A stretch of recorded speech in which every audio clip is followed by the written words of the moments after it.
So this is one famous example, kind of a dynamic or extensive form version of a Cournot competition. So we have two firms producing exactly the same item, like in the case of Cournot. Firm 1, however, moves first, so they don't move simultaneously. Firm 1 moves first and determines how much quantity to produce, so Q1. And then this choice will be revealed to the other firms or the second firm. The second firm observes this, the selection of firm 1, I mean Q1, and then decides how much Q2 to produce.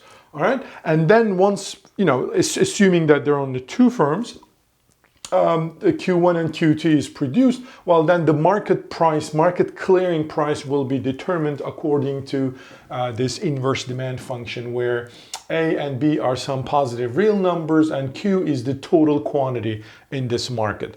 Again, very similar to the context of Cournot, but the only difference is that this time firm 1 has a first mover advantage. All right, think of this as like firm 1 is inventing some new cell phone, all right, or camera, and then produces some Q1 quantity, and then firm 2 is catching up firm 1 and then producing his or her, its own quantities. All right, so think it this way.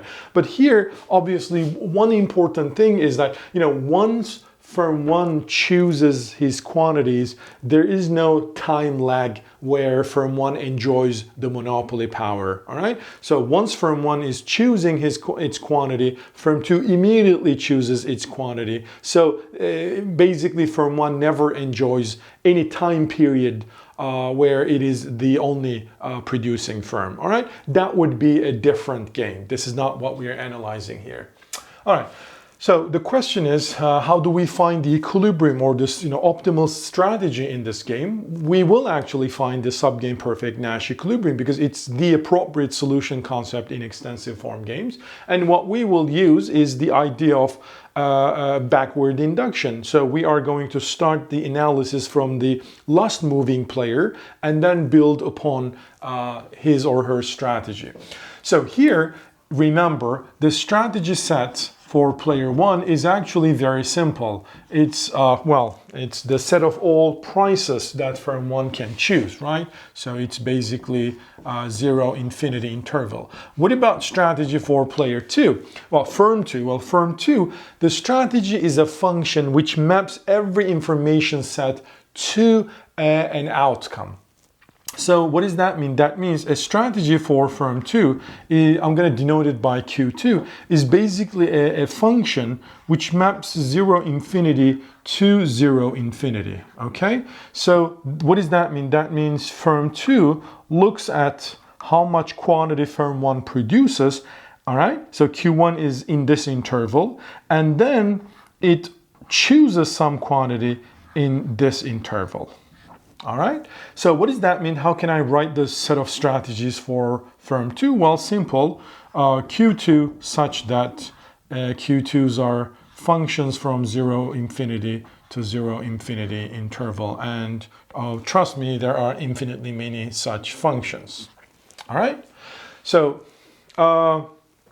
don't let this notation confuse you, but try to understand this notation, because if you really understand and clarify it, it's going to have a huge impact and help on you later.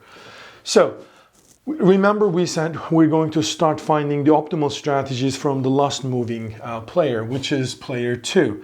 So player 2's payoff is, we assume that it's profit. By the way, I didn't mention this, but let's suppose marginal costs or costs are simply 0 for both firms, all right, for simplicity. So what does that mean? That means profit is equal to revenue, which means it's equal to price times quantity. So the quantity of firm 2 times price of this product, which is A minus B Q1 plus Q2. Okay, so that's the profit, and there's no cost, so I ignore it. So what is the optimal quantity? Well, simple, you just take You just maximize this profit function, meaning you find the first order conditions, you take the derivative with respect to Q2, set it equal to 0, and solve for it, which means it's going to be, the derivative is going to be a minus bq1 minus 2bq2 equals 0. And so if you solve for q2, what you're going to get is a minus bq1 divided by 2b. All right.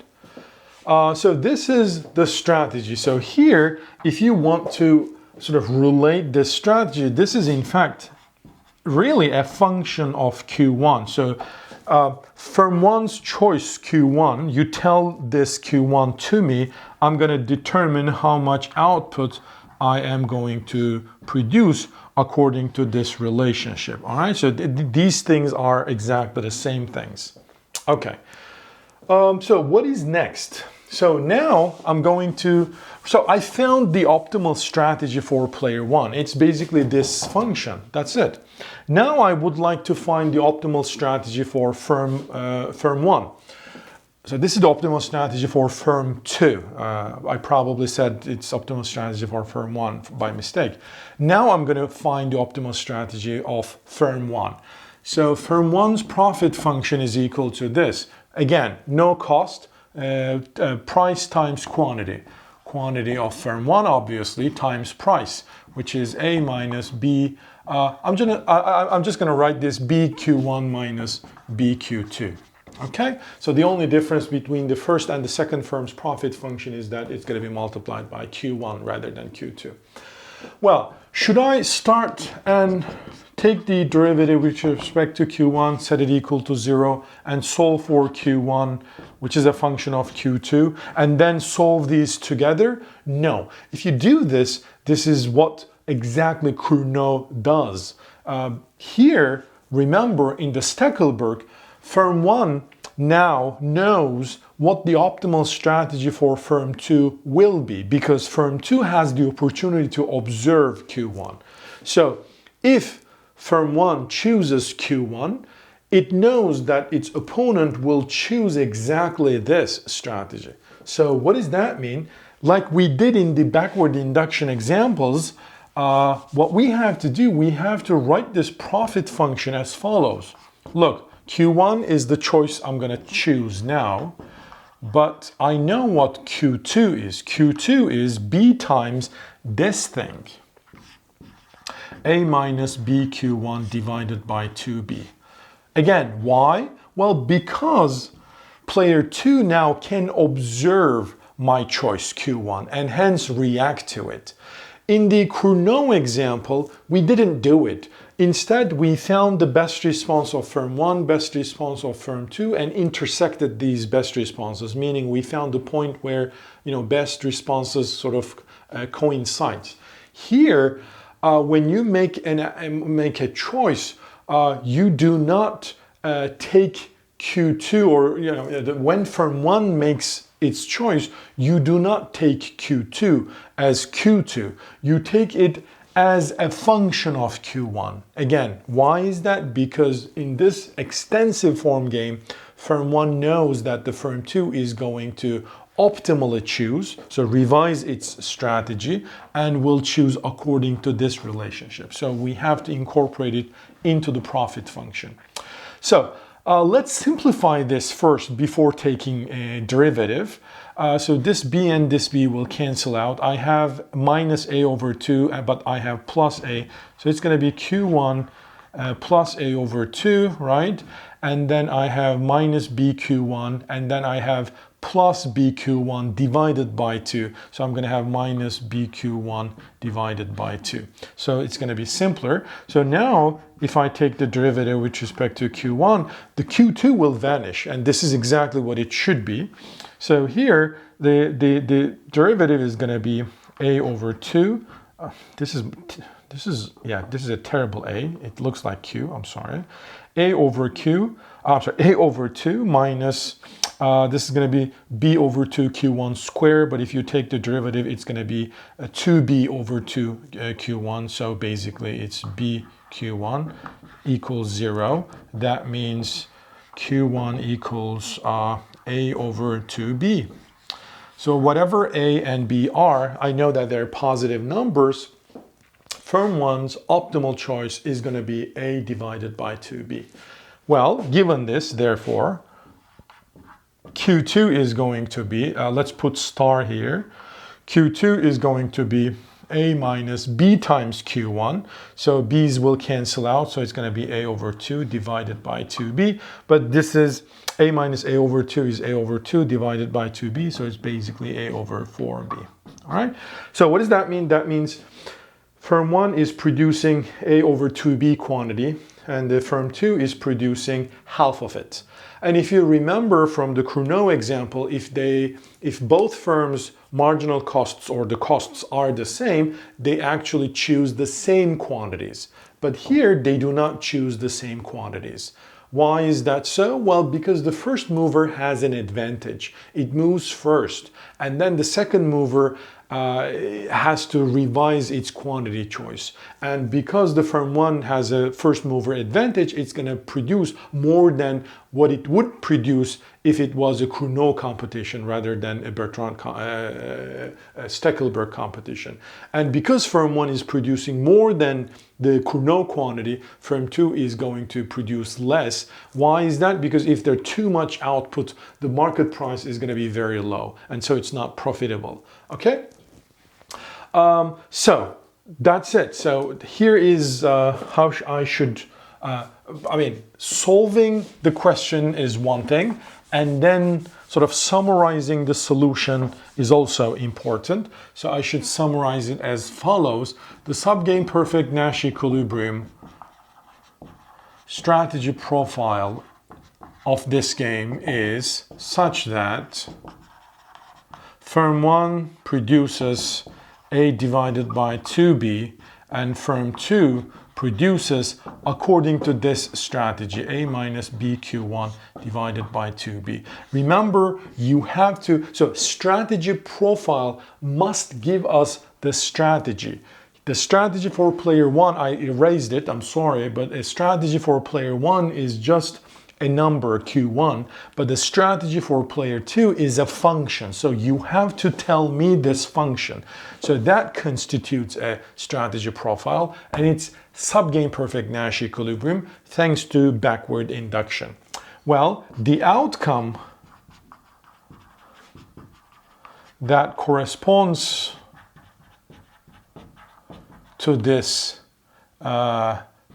SPNE is that firm 1 produces A over 2B outcome, and firm 2 produces A over 4B outcome. So here, one thing that I would like to underline is the following. It may seem like a minor point, but actually it's very important to understand the difference between outcome and strategy profile. So if you tell me the equilibrium outcome of this game is this, or the equilibrium of this game is this, A over 2B, A over 4B, meaning you're just telling me this. You're basically telling me the outcome, equilibrium outcome of this game, but you're not telling me the equilibrium strategy profile. Right? They're two different things. Be careful about it. Well, obviously, you can also, the outcome of this game is going to be these quantities, but you can also tell me the profit of firm 1 and profit of firm 2 if they produce these quantities. For that reason, you have to go back to the profit function and calculate the profits, but I'm not going to do it because it's a very simple arithmetic. But this is how we solve the Stackelberg competition. And as I said, the lesson that we should learn from this game is that if there is a sequentiality of moves in between firms, the first firm is going to get advantage over the second firm, and its profit will be higher than the second firm's profit, although their costs are equal. In the Cournot case, if the costs are equal, in equilibrium, there's a unique Nash equilibrium. In this unique Nash equilibrium, both firms produce the same quantities and they get the same profits. But if they compete in a Stackelberg style, meaning one firm first moves first and then the second firm, well, then the first mover is going to get higher profit, higher than its chrono profit. And the second firm, therefore, is going to get lower profit, lower than its chrono profit. Okay? So for that reason, actually, this example is kind of explain us why firms would love to sort of move first in a competition, because it has an advantage, even though firm one here has no opportunity to enjoy a monopoly power for some time. And in real life, we know that usually once firm one produces something, there is a period, there's a lag between the first and the second firm's production, because production takes time. And so first firm enjoys maybe a few months or years of monopoly power, right? I mean, think of, for example, Apple. Apple, when they first produced a smartphone, they actually enjoyed monopoly power for some time before, for example, Samsung started sort of producing and selling their own smartphones. All right, so it is not, I mean, this strategic interaction doesn't capture that one because there's no lag between firm one and firm two here. But nevertheless, firm one actually enjoys greater profit relative to firm two because it's moving first, because it's an advantage. All right.